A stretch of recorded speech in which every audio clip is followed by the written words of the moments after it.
May kainan nga pala dito ng breakfast dito sa bahay ng kapatid ng amo ko mga kabsat. Kaya naman nasabihan ako ng amo ko mga kabsat na kapag katapos kong ihatid yung alaga ko ay didiretso ko dito sa bahay ng kapatid niya. At kadalasan dito mga kabsat kapag ka magpapabisita sila mga kabsat ay ang oras ng kainan nila ng breakfast ay alas 11 ng umaga mga kabsat. At ito nga pala yung mga hinain namin at yung mga hinanda namin. At kitang-kita nyo naman mga kabsat na talagang yayamanin talaga ang mga pagkain nila dito mga kabsat kapag ka magpapabisita sila ng umagahan. Maraming iba't ibang cheese yan mga kabsat, tapos mga olives, mga prutas, mga cake, itlog, ganyan mga kabsat, full. At naggawa nga rin pala ako ng biscuit mga kabsat at dinala ko kaninang umaga dito para iserve mamaya kapag ka nagkape sila. Ang tawag nga pala sa biscuit na yan mga kabsat ay date start. Yes mga kabsat, lagi kong dinadala yan mga kabsat, lagi kong ginagawa yan kapag ka may bisita yung kapatid ng amo ko or sa mama niya. At eto na yung hinihintay namin mga kabsat pagkatapos ng serve, pagkatapos ng hugas, syempre kakain kami mga kabsat. Bale, 10 nga yung bisita kanina dito mga kabsat na naggagandahang dilag. Ang gaganda kasi ng mga bisita ng kapatid ng amo ko mga kabsat, tas ang tatangos ng ilong nila. Eto nga pala yung mga natira mga kabsat, mini pancake mga kabsat, tapos yung ginawa kong full, niluto kong full, tapos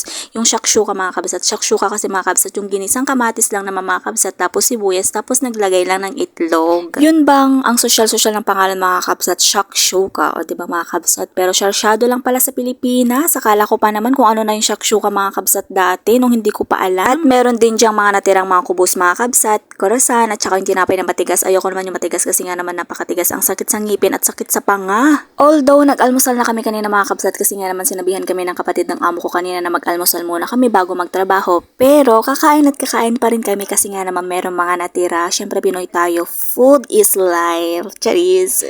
Tapos nagtatawanan talaga kami dyan mga kabsat kasi nga naman yung isa naming kasama sabi niya lasang itlog yung shakshuka na ginawa ko. Syempre mga kabsat, tawang-tawa talaga ako kasi nga naman may itlog naman talaga yun mga kabsat, yung shakshuka, yung sarsyado ba na ginawa ko. Tawang-tawa talaga kami mga kabsat dito. Yun bang kahit napagod na kami mga kabsat pero nakukuha pa rin talaga naming tumawa at ngumiti. Ganyan talaga mga kabsat. Kailangan tumawa kahit pagod na para naman maibsan yung pagod. Hindi pwedeng negative, hindi pwedeng sisimangot. Kailangan tumawa ng tumawa pero wag naman sobra. So yun lang for today's video mga kabsat. Thank you so much.